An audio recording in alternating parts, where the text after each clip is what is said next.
Tradutor: Otaquim. Os alunos da classe 1B de Mago estavam no meio da montanha. Eles estavam fora de Ladros. Espaço privado propriedade do Instituto Ladro. Não era só a classe 1B de Mago estavam aqui, todos os alunos do primeiro ano do Instituto Ladro estavam presentes neste lugar junto com seu professor de sala de aula. As classes de Mago, Escudo, Lutador, Lança, Espada e Curandeiro estavam todas aqui neste lugar. Eles estavam olhando um para o outro com uma expressão cautelosa. Todos fora de sua classe se tornariam seus inimigos neste teste especial. Os anos superiores queriam assistir ao teste especial do primeiro ano, mas também tinham seu próprio teste. Eles estavam curiosos para saber quem era a classe que vai ficar no topo após este teste especial. O primeiro ano dessa vez foi bem estranho. Cada um deles possuía sua própria característica que os fazia se destacar. Souto observou cada aula em silêncio. Foi uma batalha de classe e era a primeira vez que os alunos do primeiro ano fariam um teste especial. Ele notou algumas pessoas fortes de outras classes. Eles foram os 10 primeiros no ranking dos alunos do primeiro ano. Não é que todos os alunos poderosos estivessem entre os 10 primeiros. Assim como ele. Ele estava confiante de que poderia lutar contra os 10 primeiros com sua força atual. Também em sua classe, havia alunos que poderiam brigar com ele. Ele percebeu que alguns de seus colegas deram de ombros para aliviar a pressão que ele fazia antes. Bargan parou na frente da classe 1B de Mago e explicou lentamente as regras do teste especial. Souto e o resto dos alunos ouviram Bargan sem fazer barulho. O teste especial gira em torno de capturar a bandeira de outras classes. Cada classe receberá uma bandeira vermelha. Eles precisavam protegê-la das outras classes. Se uma classe perder sua bandeira vermelha, eles perderão 100 pontos de classe. Se uma classe conseguir obter a bandeira vermelha de outra classe, ele receberia 50 pontos de classe. Claro, essa não era a única maneira de receber pontos de classe. A outra maneira era capturar o líder da classe. Capturar o líder das outras classes não seria fácil. Eles precisavam adivinhar quem era o líder primeiro, antes de prosseguir para capturá-lo. Cada classe recebeu 20 algemas, e uma vez que usassem uma, nunca mais poderiam usá-la. Isso significava que cada classe tinha apenas 20 chances de capturar o líder das outras classes. Se eles de alguma forma capturarem a pessoa errada, eles perderão apenas 10 pontos de classe. Mas se eles capturarem a pessoa correta, eles receberão 20 pontos de classe. Não caberá à classe decidir seu líder. O instituto vai decidir isso. Cada aluno receberá uma mensagem no dispositivo em seu pulso e saberá se é o líder ou não. Caberá ao aluno decidir se deseja revelar o conteúdo da mensagem. Eles poderiam ocultar o nome do líder, dessa forma ninguém em toda a classe saberia quem é o líder. Como este foi o primeiro teste especial, todas as classes tinham 500 pontos de classe. Isso significa que eles receberão 500 pontos privados todos os meses. Eles podem usar esses pontos como quiserem. Souto achou que deveria se esforçar mais dessa vez. Ele trocou a maioria de seus pontos privados nas 3 artes de combate que ele recentemente aprendeu através de um treinamento rigoroso que ele fez nos últimos 2 meses. Depois que Bargan explicou os detalhes do teste especial, os alunos da classe 1B de Mago sentiram o dispositivo em seu pulso vibrar. Eles olharam e viram que receberam uma mensagem. Antes que eles pudessem ler o conteúdo da mensagem, Bargan abriu a boca e disse algo. Vocês podem ficar sozinhos e se prepararem para o teste. Vocês podem verificar a posição de sua bandeira vermelha no dispositivo. O teste começará em 30 minutos, então preparem-se e elaborem um plano. Bargan se virou, mas parou de se mover. Ele se lembrou de algo, então virou a cabeça e olhou para eles. Se tiverem alguma dúvida, podem me perguntar. Estou na tenda dos professores. Obrigado, professor Bargan, Lumilia disse a Bargan. Ela então olhou para seus colegas de classe e disse, peço a atenção de todos. Lumilia ficou satisfeita quando chamou a atenção de todos. Ela abriu a boca e perguntou, você pode verificar a mensagem que recebeu agora? Todos seguiriam a representante da classe. Eles olharam para a mensagem que receberam. Lumilia também checou a mensagem que recebeu.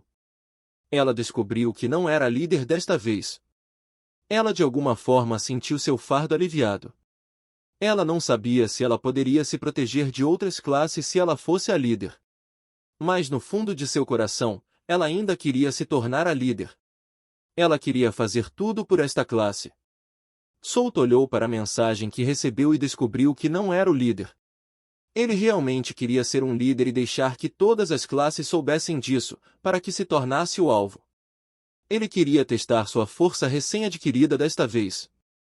Ele agora era um Goblin corruptor, não um High-End Goblin. Um High-End Goblin poderia aumentar uma de suas estatísticas escolhidas, enquanto o Goblin corruptor era um inimigo de todas as criaturas vivas. Um tipo super raro de Goblin que viveu nos tempos antigos. Ele tem o poder de causar mais danos a qualquer criatura viva do mundo. Um Goblin não tem nenhuma característica. Era normal e fraco. A única qualidade redentora era sua capacidade de adaptação. Sua primeira forma foi a de um Goblin comum. Em seguida, foi o High-End Goblin. Ele seria forçado a evoluir para um Hobgoblin se não tivesse encontrado o Brinco da Alma de Sangue naquele momento. Um Hobgoblin era apenas uma versão melhor de um Goblin comum. Ele precisava desesperadamente de força naquela época, no Santuário dos Mortos-Vivos. Quando ele evoluiu, ele escolheu o atributo de força, então ele era um Goblin do tipo força. Ele poderia escolher qualquer um dos atributos que tinha naquele momento, mas ele escolheu o atributo de força. Era porque ele queria equilibrar seus atributos. Ele decidiu deixar o atributo de força para sua raça. Escolhendo dois atributos como um High-End Goblin? Isso é impossível. Muitos jogadores do tipo monstro fizeram isso no jogo, mas nada aconteceu, mesmo que todos cheguem a 50 em todos os atributos. Se fosse possível, ele ainda não teria feito isso. Ele precisava de força mais do que qualquer coisa naquela época, então atrasar sua evolução o tornaria mais fácil de morrer. Mais uma coisa, a alma dos monstros no andar superior do santuário não era suficiente para ele atingir 50 pontos em todos os atributos. Alcançar 50 pontos de força já o fez conquistar 3 masmorras. Além disso, as almas de que ele precisava cada vez que usava o efeito estavam ficando maiores. Para alcançar 50 em todos os seus atributos, ele precisava descer para o andar do meio ou sair do santuário dos mortos-vivos. Mas isso também era impossível. Ele era apenas um Goblin normal que não tinha passado por nenhuma evolução. Os monstros no andar superior não eram nada comparados ao andar do meio. Ele seria morto instantaneamente no momento em que colocasse o pé ali. Em seguida, o cemitério amaldiçoado fora do santuário. Também foi uma má ideia ir para lá com sua força como um Goblin. A mesma coisa aconteceria com ele. Em seguida, é sua forma atual, o Goblin corruptor. Já que ele lutaria principalmente com criaturas vivas, ele decidiu escolher esta como sua segunda evolução. Quanto ao terceiro, ele pensará nisso no futuro. Passaria muito tempo antes que ele alcançasse os requisitos de nível de sua terceira evolução. Souta! Souta! Souta estava pensando profundamente em algo quando Brian chamou seu nome em voz alta. Ele saiu de seus pensamentos com a voz alta de Brian. Ele olhou em volta e descobriu que todos estavam olhando para ele. Souta sorriu sem jeito e perguntou: "O que é?" "A representante da classe está pedindo sua opinião", sussurrou Brian em seus ouvidos. Souta olhou para Lumilia e disse: "Sinto muito, representante de classe. Só estou pensando em algo." "Tudo bem. Então, o que você acha que devemos fazer neste teste especial? Manter nossos pontos de classe ou capturar a bandeira vermelha de outras classes para aumentar nossos pontos de classe?" Lumilia balançou a cabeça e então perguntou a ele sobre o teste especial. Ela valorizava a força de Souta, por isso pediu sua opinião. Acho que devemos aumentar nossos pontos de classe capturando a bandeira vermelha da outra classe. Souta coçou o queixo e disse: "Então, você tem um plano?" Lumilia fez uma pergunta a ela. "Nada demais. Devíamos apenas deixar algumas pessoas protegerem a bandeira vermelha enquanto outras pessoas capturam a bandeira da outra classe." Disse Souta. Então, sua boca se curvou em um sorriso. Vou capturar a bandeira para nossa classe, para que você possa se concentrar em proteger nossa bandeira vermelha. NT, humilde, combo, 49,60.